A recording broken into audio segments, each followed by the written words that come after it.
Hello friends, मेरा नाम है नरेश और आज मैं आपके लिए लेकर आया हूँ क्लास 9th के अर्थशास्त्र का चैप्टर नंबर 4 जिसका नाम है भारत में खाद्य सुरक्षा। खाद्य का मतलब है सभी चीज़ें जिनको हम यूज़ करते हैं खाने के लिए। तो यहाँ बात हो रही है कि खाद्य सुरक्षा का अर्थ क्या है। तो इसका मतलब ये है कि सभी लोगों के पास भोजन की उपलब्धता हो, उसकी पहुँच हो और वह मतलब सामर्थ्य हो उस भोजन को ख़रीदने में। अगर देखा जाए सामान्य तौर पे एक गरीब आदमी ही सबसे ज़्यादा परेशान होता है किसी भी चीज़ों को ख़रीदने से, ठीक है। क्योंकि उसके लिए ही हम कह सकते हैं खाद्य की सुरक्षा जो है ना वो सुनिश्चित नहीं होती, या वो गरीब आदमी बहुत उसके लिए क्या होता है डिफ़िकल्ट होता है अपना भोजन इकट्ठा कर पाना, ठीक है। तो ये डिपेंड करता है कि वहाँ पे सरकार इसका वितरण कैसे करती है, यानी कि राशन जो है वो कैसे बांटती है। आप देखा होगा आपने भी कि राशन की दुकान पे बड़े सस्ते दाम पर जो गरीब लोग हैं उनको राशन मिल जाता है, ठीक है। क्यों? क्योंकि भाई वो नहीं अफोर्ड कर सकते इतना पैसा, ठीक है, महंगे चावल नहीं खरीद सकते। तो सरकार क्या करती है, उनको कम रेट पर आपको वहाँ पर उपलब्ध करा देती है भोजन, ठीक है। अब यहाँ पे खाद्य सुरक्षा है क्या, ठीक है। तो अगर देखा जाए कि सांस लेने के लिए जैसे कि वायु की ज़रूरत होती है, ठीक है, ऐसे ही व्यक्ति को ज़िंदा रहने के लिए भोजन की आवश्यकता पड़ेगी। और भोजन तो भाई बेसिकली चाहिए, सभी को चाहिए, है ना। भोजन चाहे गरीब हो चाहे अमीर हो। तो यहाँ पे सिर्फ गरीब व्यक्तियों की बात नहीं हो रही कि वहाँ तक ही भोजन पहुँचे, जो अमीर है जो गरीब है, मतलब हर प्रकार के जो लोग हैं किसी भी देश में उसके पास भोजन जो है वो पहुँच पाए। और इसके भोजन पहुँचने के देखिए 3 आयाम हम यहाँ पे देखेंगे। 3 चीज़ों का होना बहुत ज़रूरी है। पहली चीज़ है उपलब्धता, दूसरा है पहुँच और तीसरा है सामर्थ्य, ठीक है। तो उपलब्धता में क्या आएगा, देश में ही खाद्य उत्पादन, बिल्कुल। तो जितनी भी चीज़ें हों कि देश के अंदर उगाई जाएँ, क्योंकि ऐसा नहीं होगा तो बहुत सी चीज़ें हैं जो हम बाहर से अफोर्ड सारी चीज़ों को तो नहीं कर सकते, हमें खुद भी उगाना पड़ेगा, ठीक है, ताकि हमारी जो खाद्य सुरक्षा है वो क्या रहे, मेंटेन रहे। इसी के साथ लिखा है आयात। आयात में यानी कि देखो कुछ ऐसी चीज़ें भी होंगी जो हमारे देश में ना उग सके, ठीक है, उनको हम प्रोड्यूस ना कर पाएँ तो उसको हम बाहर से भी मंगवा सकते हैं। और थर्ड यहाँ पे दे रखा है सरकारी गोदामों में अनाज, बिल्कुल। ये क्या है, स्टॉक करके रखना बहुत ज़रूरी होता है। अभी जैसे कि देखा था लॉकडाउन में, तो लॉकडाउन में क्या हुआ था कि गोदाम जो थे उनकी वजह से ही जो गरीब लोग थे उनको राशन पानी मिल पाया, ठीक है। तो सरकारी गोदामों का होना भी ज़रूरी है कि इमरजेंसी के समय में उन गोदामों का इस्तेमाल हो सके। मान लीजिए किसी समय फसल ख़राब हो गई, तो फसल ख़राब हो गई तो अब तो अनाज की कमी हो जाएगी। ऐसे में क्या यूज़ होगा, सरकारी गोदाम के जो अनाज होते हैं वो उसका यहाँ पे इस्तेमाल किया जाएगा। तो आपको समझ आ रहा है कि उपलब्धता में क्या आ गया, देश में ही उत्पादन, खाद्य उत्पादन हो पहला, दूसरा है आयात हो, ठीक है, तीसरा है सरकारी गोदामों में अनाज, ठीक है। इसके बाद हम बात करेंगे पहुँच की। इसका मतलब है प्रत्येक व्यक्ति तक अनाज की पहुँच बनी रहे, ठीक है। और नेक्स्ट है हमारा सामर्थ्य। सामर्थ्य का मतलब कि व्यक्ति कम से कम इतना सक्षम हो कि वह अपने लिए भोजन को इकट्ठा कर पाए, खरीद पाए, ठीक है। अब यहाँ पे कुछ पॉइंट्स दे रखे हैं कि सभी व्यक्तियों के लिए पर्याप्त खाद्य हो, बिल्कुल, कि जितने भी लोग हैं उतना मतलब खाद्य पदार्थ हो। अगर हम इंडिया की बात करें, इंडिया की पॉपुलेशन इतनी ज़्यादा है, उसके बाद भोजन कैसे डिसाइड होगा कि सफिशिएंट है कि नहीं है, तो ये डिसाइड करने के लिए गवर्नमेंट इस पे काम करती है। इसके बाद हम बात करेंगे उचित गुणवत्ता वाले खाद्य को खरीदने की सामर्थ्य, बिल्कुल, कि एक गरीब से गरीब इंसान भी अच्छा भोजन जो है वो खरीद पाए, ठीक है।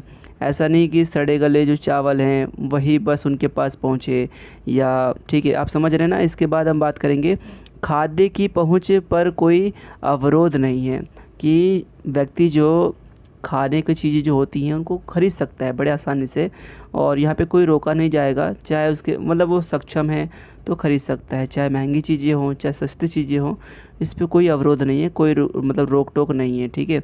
आई होप आपको इस सामर्थ्य वाला भी पॉइंट समझ आ गया होगा। तो आगे चलते हैं।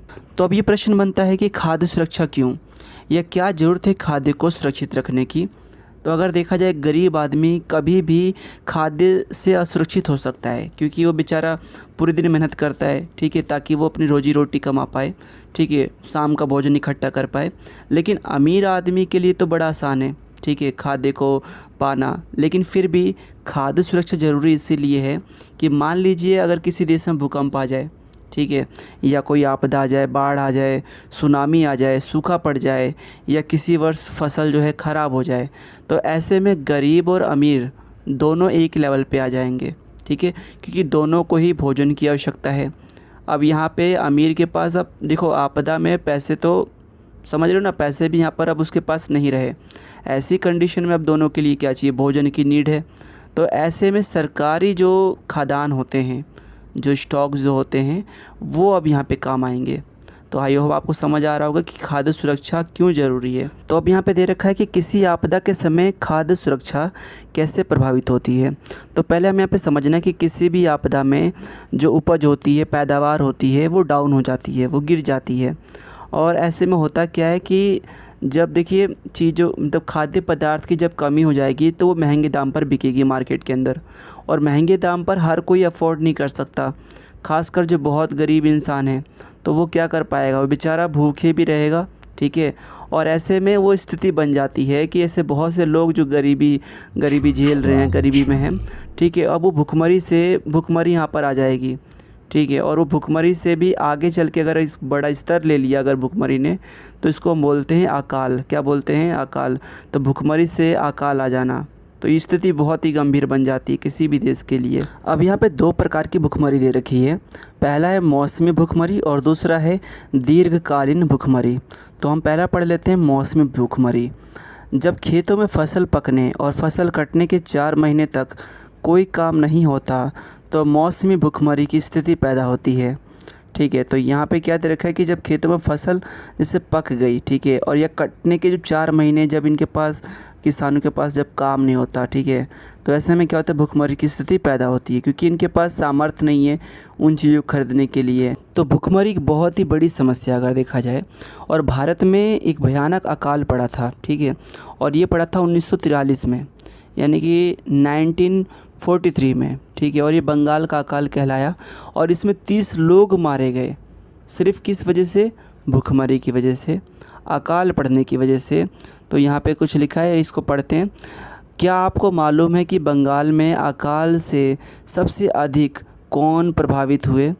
चावल की कीमतें में भारी वृद्धि से खेतिहर मजदूर, मछुआरे, परिवहन कर्मी और अन्य अनियमित श्रमिक सबसे अधिक प्रभावित हुए, और इस अकाल में सबसे अधिक वही मरे, ठीक है।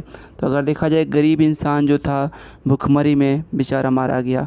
क्यों मारा गया, ऐसा कुछ लोगों का ऐसा कहना है कि बंगाल का जो अकाल था चावल की कमी के कारण हुआ था, क्योंकि मोस्टली जो लोग हैं भाई देखो चावल या गेहूं पे ही डिपेंड होते हैं, ठीक है, उनसे उनका पेट भरता है। और अगर इनकी ही कमी हो जाएगी तो किसी भी देश में क्या होगा, भुखमरी आएगी, ठीक है। मेन कोर्स तो यही है ना, मेन कोर्स में व्यक्ति यही खाता है, चावल हो गया, आटा हो गया, ठीक है, रोटी हो गई, यही सब चीज़ें मेन हो गई।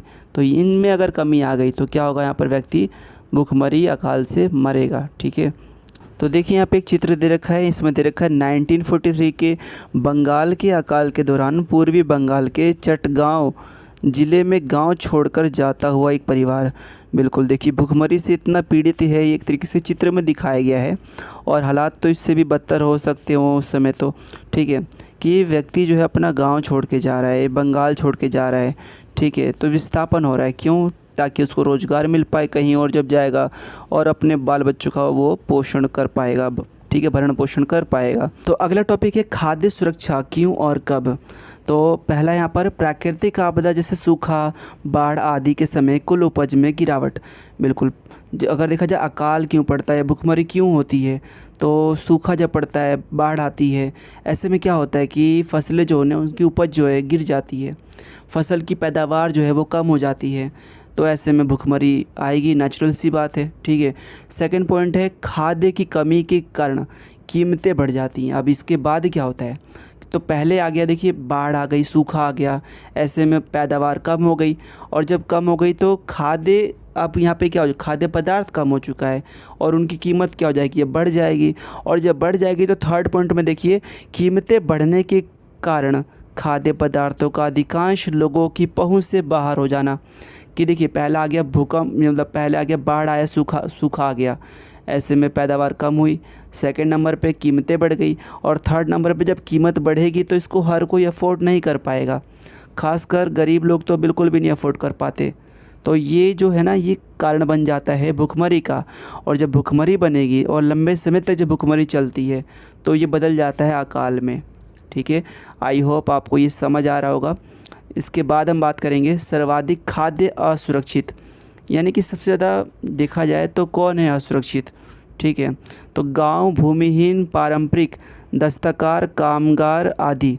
तो ये जितने लोग हैं जो भूमिहीन किसान हैं, ठीक है, जो पारंपरिक काम कर रहे हैं, चाहे वो ठीक है मटके बनाने वाले, ठीक है, कुम्हार हो, ठीक है, कामगार हों, हस्तशिल्पकार हों, ठीक है, ऐसे बहुत से लोग जो बेचारे भी काम कर रहे हैं, ठीक है, अपनी रोजी रोटी के लिए काम कर रहे हैं, वो क्या है सर्वाधिक खाद्य असुरक्षित कहलाएंगे, ठीक है। इसके बाद शहर, कम वेतन वाले, शहरों में भी हैं बहुत से ऐसे लोग जो कम वेतन पे काम कर रहे हैं, रोजी रोटी के लिए काम कर रहे हैं, ठीक है। अनियमित श्रम बाज़ार में, ठीक है, जिनकी भाई कोई डिसाइड नहीं है, एक दिन काम मिला, अगले दिन काम कब मिलेगा कब नहीं मिलेगा, ऐसे लोग भी हैं काम करने वाले, ठीक है। मौसमी कार्य करने वाले, कुछ ऐसे सीजनल काम करते हैं, सीजन तक काम करते हैं, तो भाई बहुत ऐसे लोगों के लिए डिफ़िकल्ट हो जाता है, ठीक है।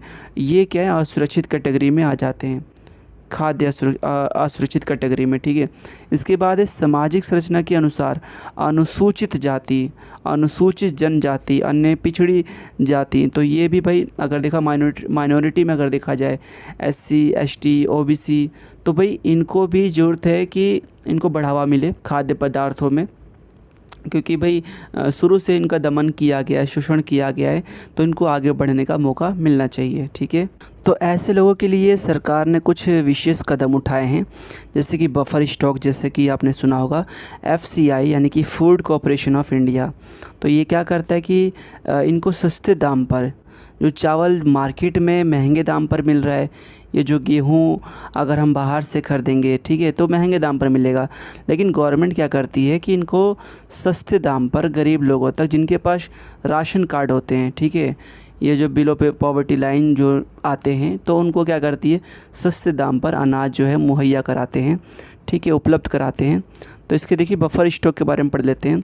भारत खाद्य निगम यानी कि FCI food corporation of India, ठीक है, के माध्य से सरकार द्वारा अधिप्राप्त अनाज का भंडार। तो भाई सरकारी जो भंडार होता है ना, वो कहाँ पर होता है, FCI में होगा, ठीक है, और ये वितरण करते हैं यहाँ पर। तो अब हम बात करेंगे सार्वजनिक वितरण प्रणाली की, यानी कि पब्लिक डिस्ट्रीब्यूशन सिस्टम की। तो भारत खाद्य निगम FCI द्वारा अधिप्राप्त अनाज को विनियमित राशन दुकानों के माध्यम से समाज के गरीब वर्गों में वितरित करती है।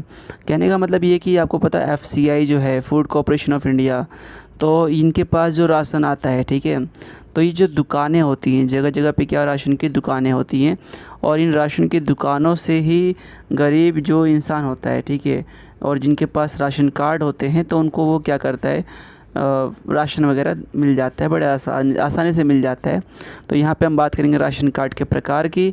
तो अंत्योदय कार्ड, जो कि निर्धनों में भी निर्धन लोगों के पास होता है, तो जो बहुत ही ज़्यादा गरीब है उसके लिए उसके पास ये वाला कार्ड होगा।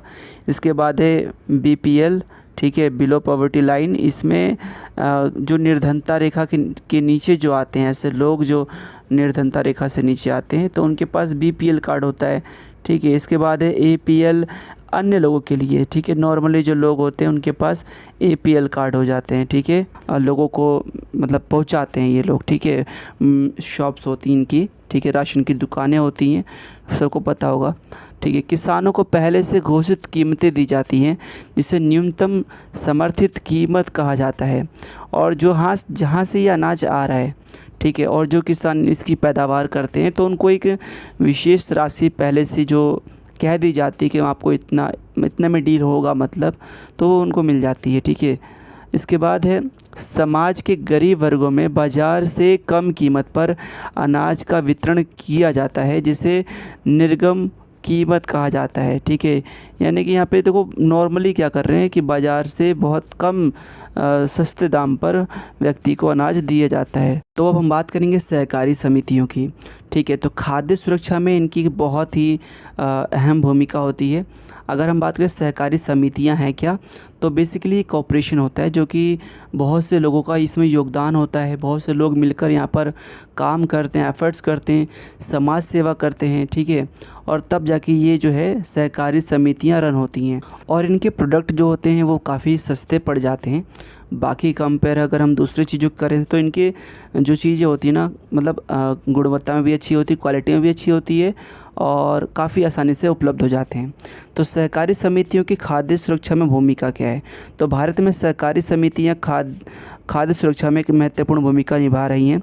जैसे कि तमिलनाडु में राशन की दुकानें हो गई, दिल्ली में मदर डेयरी हो गया, गुजरात में अमूल हो गया। तो ये क्या है ना, बिल्कुल सफल सहकारी समितियां हैं।